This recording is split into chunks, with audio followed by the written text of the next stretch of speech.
All right, it is the evening of December 15th, and we're going to be trying a different route. I had a viewer ask to see what the car would do with a certain intersection by my house here. That's pretty darn confusing, just to see what the car, how it would react. And I've not tried this with any of the other FSD builds, so this will be the first time that I've tried this, so we'll have to see how it does.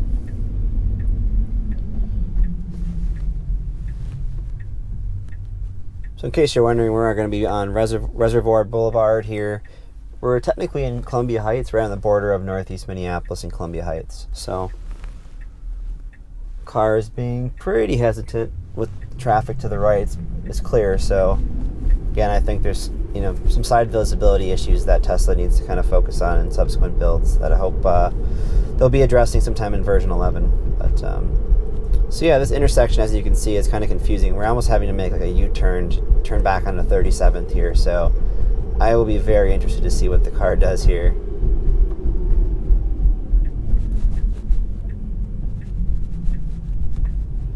All right, so we're jamming on the brakes a little early than we need to. All right, so the car is kind of inching up here to the crosswalk. We seem to be stopping here. Let's see what it does.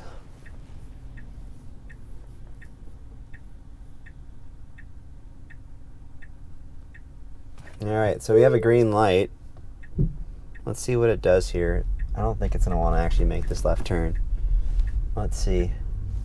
Yeah, the car has no idea what to do here, so I'm going to take over. So we'll be adding this to our torture test here as part of our Northeast Minneapolis test loop. I'm going to be adding that intersection in there. So look for more videos in the future here. Once we get 10.7, I'll be trying that same intersection out and seeing if Planner will accept that left turn. Because in theory, it's a legal turn. It's almost like a U-turn though. So anyways, thanks for watching. See you on the next one.